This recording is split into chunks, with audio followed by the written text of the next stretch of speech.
यहाँ पर देखिए एनर्जी इक्विवेलेंस हमने किससे निकाला था, E = mc²। यही तो बताया था कि मास अगर इतना है तो उसमें कितनी एनर्जी एसोसिएटेड है, यही सारी चीजें डिस्कस की थी। तो मास हमारे पास कितना दिया हुआ, 1 ग्राम। 1 ग्राम तो यहाँ पर हमें केजी में कितना हो गया, 10⁻³ केजी। ठीक है, 10⁻³ केजी। अब c कितना है, 3 × 10⁸ मीटर पर सेकंड। 3 × 10⁸ मीटर पर सेकंड। तो हमें E इक्वल इसमें एनर्जी कितना होगा, 10⁻³ केजी लिख दो आप। और यहाँ क्या हो गया, 3 × 10⁸ 9 × 10⁻6 मीटर स्क्वायर पर सेकंड स्क्वायर। तो केजी मीटर स्क्वायर पर सेकंड स्क्वायर जूल होता है। ठीक है, अभी तक तो आप लोग जो भी न्यूमेरिकल सॉल्व करते हैं साथ में यूनिट लेकर के सॉल्व नहीं करते हैं, लेकिन हायर लेवल जाइएगा तो उसमें यूनिट लेकर के सॉल्व करना होगा। इसलिए सॉल्व करना होगा ताकि हम जो फाइनल आंसर लिखें, फाइनल रिजल्ट, उसमें आसानी से यूनिट को लिख सकें। ठीक है, ये क्या हो जाएगा, 8 या 16 हो जाएगा। ये हो गया 9 × 10⁻16 - 3, तो 10⁻3 13 हो गया। केजी मीटर स्क्वायर पर second square, kg metre square पर सेकंड स्क्वायर याद कीजिए, केजी मीटर पर second square into metre. Kg metre पर सेकंड स्क्वायर न्यूटन हो गया मीटर, किसका सा है मीटर, तो न्यूटन मीटर क्या हो गया जूल। देखो ठीक है,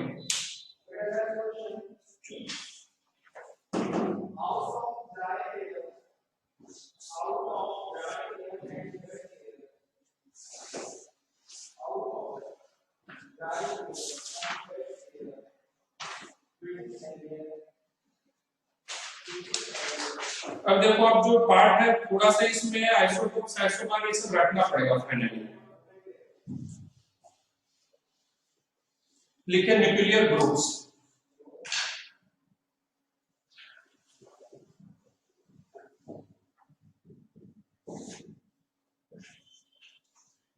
ठीक है, न्यूक्लियस की सिमिलरिटी और डिसिमिलरिटी के आधार पर हम क्या करते हैं, इसको डिफरेंट डिफरेंट ग्रुप्स में बांटते हैं। जैसे आइसोटोप हो गया, आइसोबार हो गया, आइसोटोन्स हो गया, डिफरेंट डिफरेंट ग्रुप्स में बांटते हैं। पहले भी आप लोगों का पढ़ा हुआ होगा, लेकिन छोड़िए जो पहले पढ़ा हुआ उसको छोड़ते हैं, हम अपना पढ़ते हैं। ठीक है, लिखिए based on similarity, based on similarity, based on similarity in nuclear structure, similarity in nuclear structure,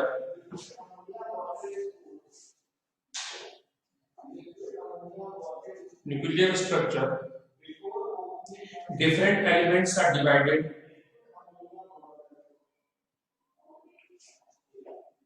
different elements are divided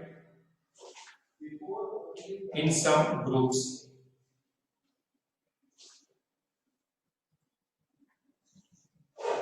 called nuclear groups। तो फर्स्ट हम पढ़ते हैं आइसोटोप्स। आइसोटोप्स में क्या होता है, आइसोटोप्स क्या हो गया, पता होगा आप लोगों को थोड़ा बहुत। आइसो मतलब सेम, टोप्स मींस पोजीशन, जो पेरियोडिक टेबल में जो सेम पोजीशन में पाया जाता है। ठीक है, तो पोजीशन हमें सेम कौन बताता है, पेरियोडिक टेबल में जो पोजीशन रहता है वो हमें कौन बताता है, एटॉमिक नंबर। एटॉमिक नंबर को हम किससे रिप्रेजेंट करते हैं, एटॉमिक नंबर को हम किससे रिप्रेजेंट करते हैं, जेड से। तो इस कंडीशन में क्या हो गया, एटॉमिक नंबर इसमें सेम रहेगा और मास नंबर, मास नंबर को हम ए से रिप्रेजेंट करते हैं, ये क्या होता है, डिफरेंट होगा। तो लिखिए these are elements, these are elements which have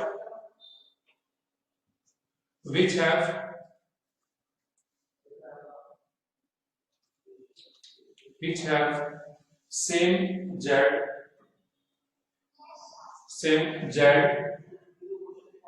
यानी कि एटॉमिक नंबर, ब्रैकेट में लिख दीजिएगा atomic number, and different different A यानी कि मास नंबर। जेड क्या है? जेड यहाँ किसको रिप्रेजेंट करता है?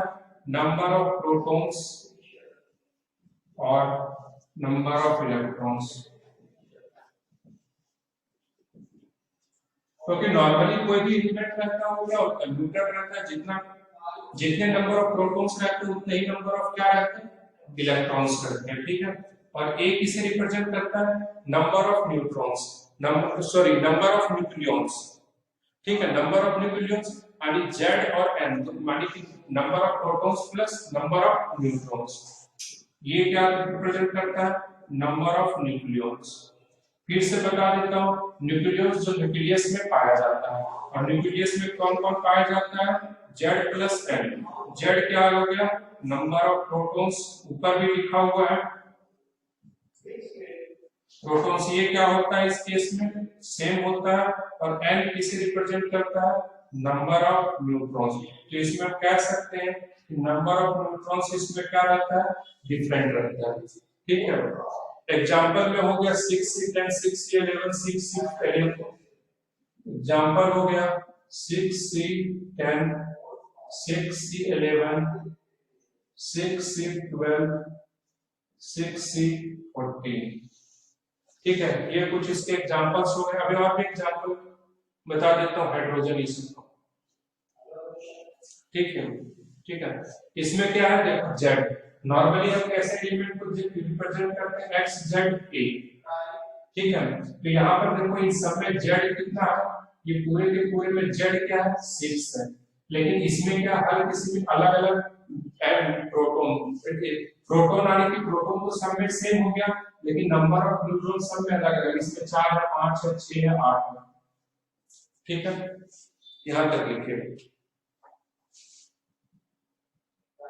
ठीक है, एक दो और एग्जांपल लिखवा देता हूं, नोट किए थे आप लोग? सर आपने करने ही नहीं दिया। Very good.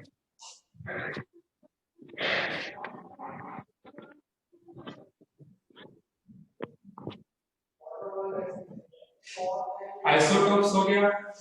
उसके बाद कोई नोट किया हुआ?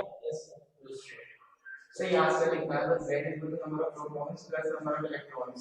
Z क्या है? Number of protons. कोई नहीं, अभी सही कर दे रहा हूँ, टेंशन की बात नहीं है। और नंबर ऑफ इलेक्ट्रॉन्स ऊपर में क्या लिखा हुआ था? ऊपर में जो लिखा हुआ तो Z क्या है? ये सेम है, एटॉमिक नंबर, एटॉमिक नंबर। और यहाँ क्या है? Mass number. मास नंबर यानी कि ए क्या है? डिफरेंट है। Very good. चलो ठीक, अब नोट कर लो।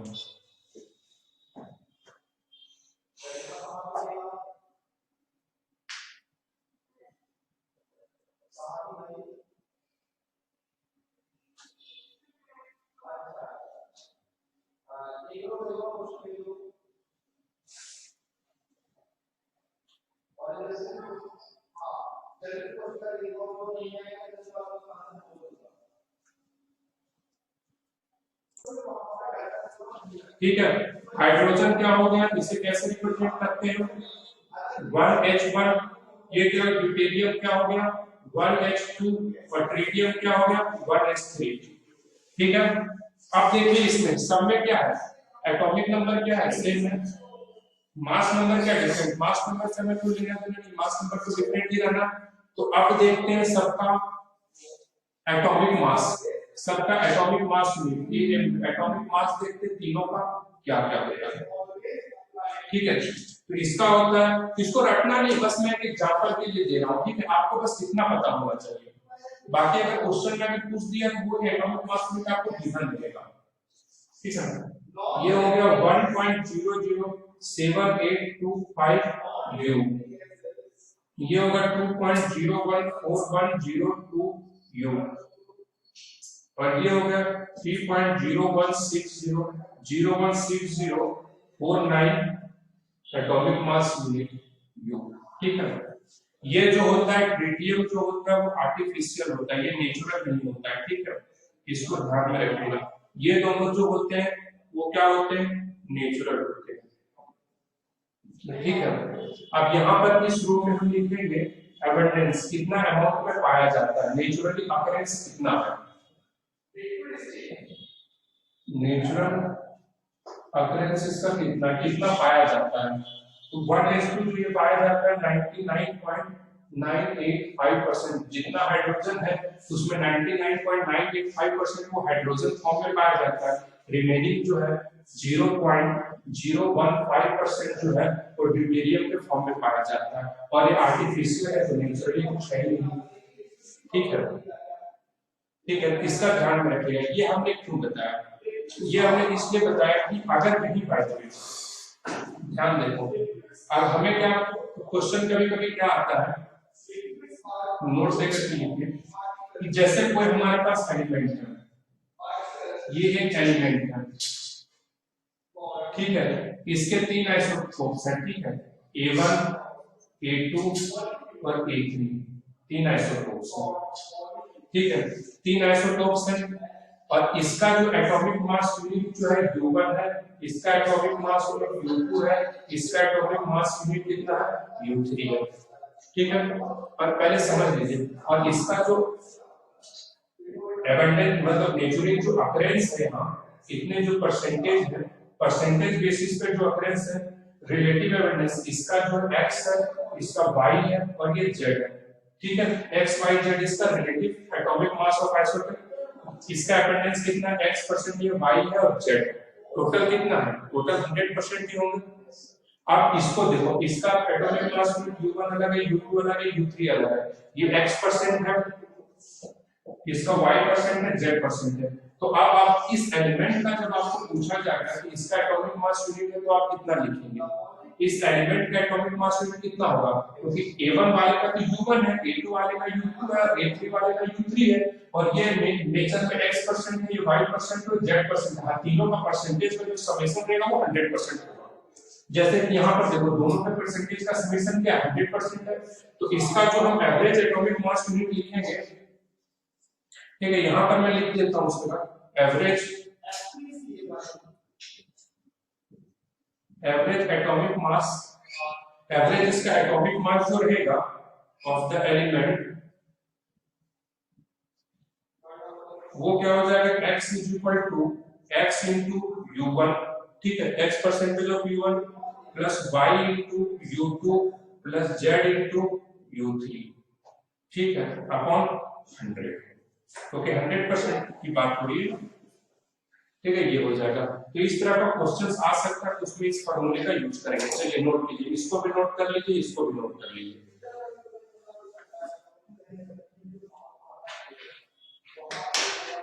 ध्यान में रखना, अगर कहीं बाय कोई एलिमेंट दिया हुआ है, इसमें 1-2 स्टेबल है, तीसरा जो है रेडियो एक्टिव आइसोटोप्स हो गया, और आइसोटोप्स से वो रेडियो एक्टिव है, तो इसमें से हम रेडियो एक्टिव आइसोटोप्स को कंसीडर नहीं करेंगे। अनस्टेबल और रेडियो एक्टिव जो डिके होते रहता है, जो अपना फॉर्म चेंज करते रहता है, उसे हम कंसीडर नहीं करेंगे इसमें सिर्फ हम किसको कंसीडर करेंगे, जो स्टेबल होगा उसी को हम कंसीडर करेंगे। चलिए ठीक है, यहाँ तक नोट डाउन कीजिए।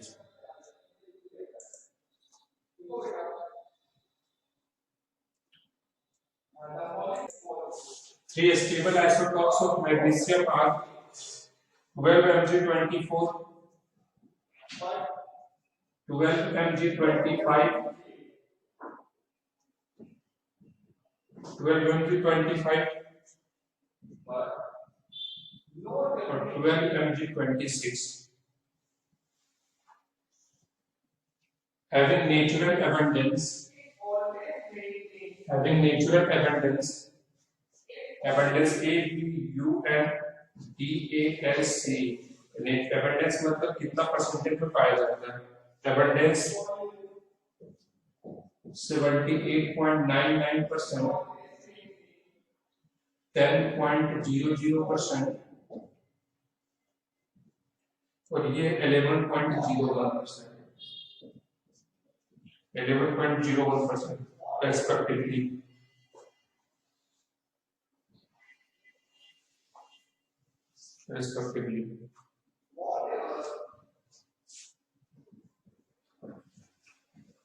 the atomic mass unit, the atomic mass of these isotopes, the atomic mass of these isotopes,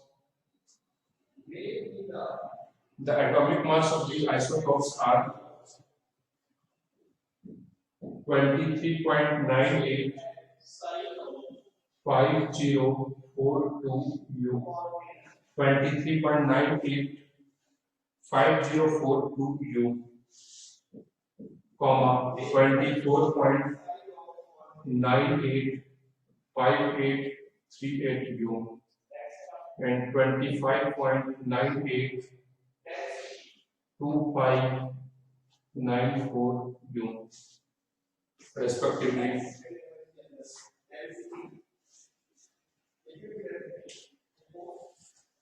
Then find the average atomic mass of magnesium. Then find the average atomic mass of magnesium.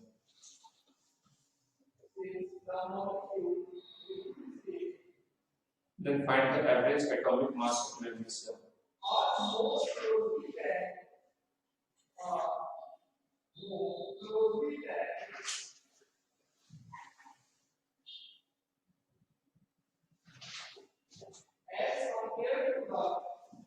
चलिए short कीजिए।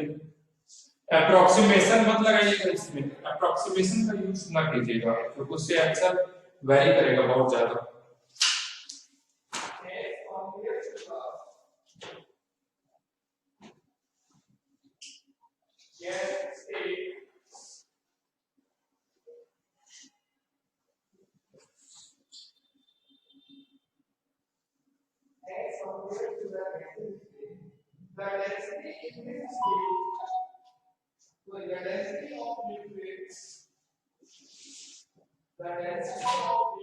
करना क्या है, x percentage बताता है कितना percentage वो nature में अगर कर रहा है, एबंडेंस कितना है उसका, तो x परसेंटेज कौन है, u1, इसको u1 मान लो, इन दोनों को मल्टीप्लाई करो, प्लस इन दोनों को मल्टीप्लाई करो, y और u2 को, ये z u3 दोनों को मल्टीप्लाई करके किससे डिवाइड कर दो, 100% 100 से डिवाइड कर दो, तो यहां से आपका आंसर आ जाएगा इतना। देखिए इसमें कोई भी कुछ भी कॉन्सेप्ट नहीं, बस ये फार्मूला ध्यान में रखना है आपको, और कैसे अप्लाई करना है इसको ध्यान में रखना है, ठीक है। और कैलकुलेशन अच्छे से कर लीजिएगा, क्योंकि वो तो खुद से ही करना पड़ेगा। इस चैप्टर में कैलकुलेशन थोड़ा जो है अजीब सा है, बाकी इसमें फार्मूले और मूल्य उतना अजीब से नहीं है, जितना आप लोगों को पढ़ने के लिए बचा हुआ है। चलिए ठीक है, एक चीज ध्यान में रखिएगा, इसमें नंबर ऑफ इलेक्ट्रॉन्स क्या होता है, सेम होता है। आइसोटोप्स में क्या होता है, नंबर ऑफ इलेक्ट्रॉन्स सेम होता है, लेकिन पोजीशन जो रहता है, पोजीशन मतलब नंबर ऑफ इलेक्ट्रॉन्स क्या हो गया इसका, सेम हो गया। नंबर ऑफ इलेक्ट्रॉन सेम होने मतलब इसके इलेक्ट्रॉनिक कैरेक्टरिस्टिक जो केमिकल प्रॉपर्टीज रहते हैं वो क्या होंगे, सेम होगा। तो एक लाइन लिख लीजिए, chemical property of the isotopes, chemical property of the isotopes of an element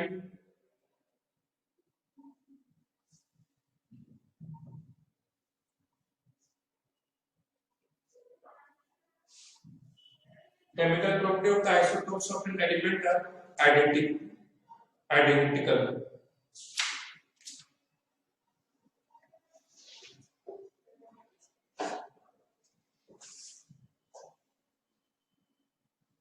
देखिए दो तीन और है, उसको मैं एक्सप्लेन कर देता हूँ, आप लोग का ग्रुप होगा उसको फोटो डाल दीजिए, वो लिखाने लगता है टाइम चला जाएगा, सब टाइम है एक्चुअली।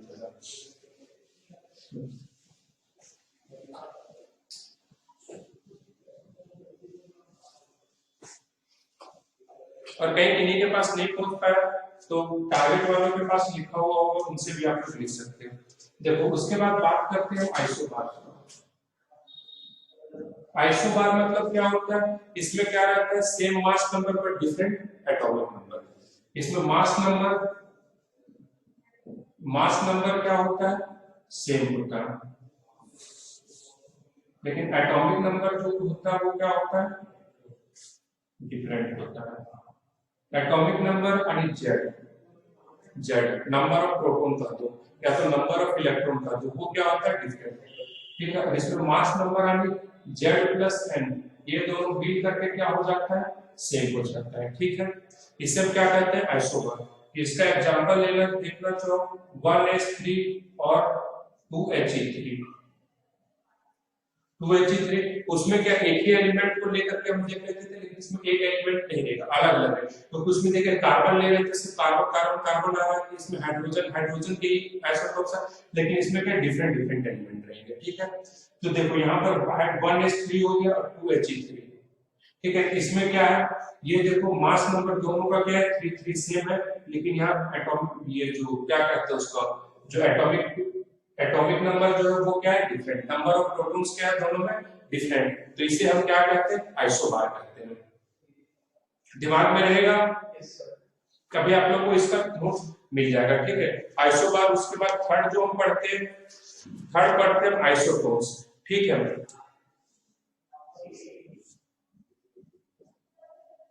देखो अभी तक हम एक में क्या पढ़ लिए, एटॉमिक नंबर को सेम पढ़ लिए, पहले शुरू में क्या पढ़े थे, एटॉमिक नंबर को सेम पढ़े थे आइसोटोन में, इसमें मास नंबर को सेम पढ़े। अब आइसोटोन में क्या होता है नंबर ऑफ न्यूट्रॉन्स, इसमें आइसोटोन्स में क्या होता है नंबर ऑफ न्यूट्रॉन्स सेम रहता है,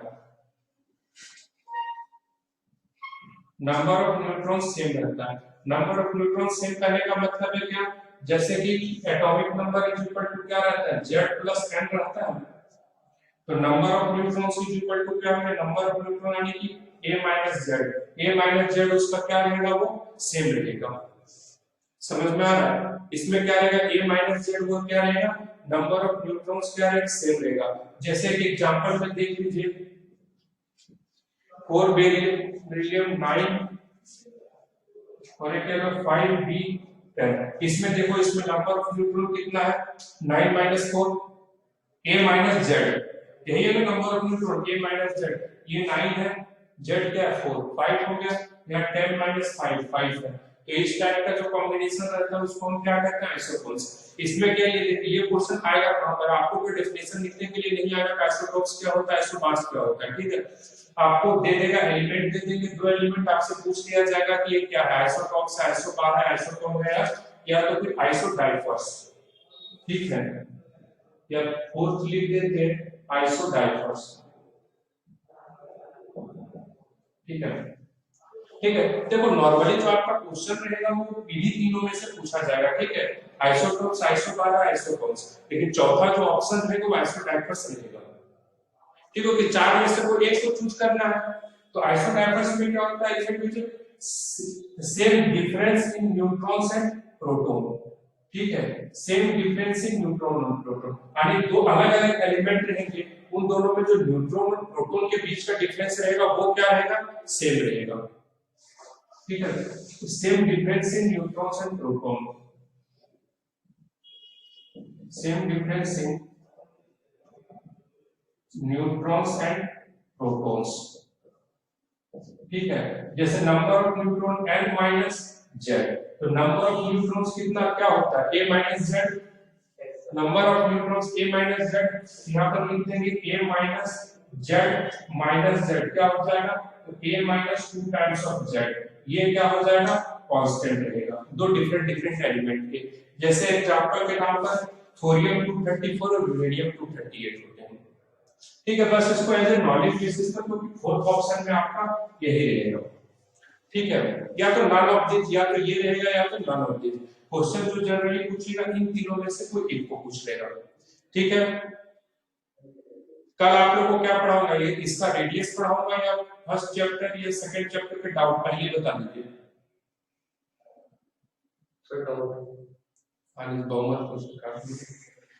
बताइए उधर से आप लोग सेट बता दीजिए अपने अपने हिसाब से, जिनका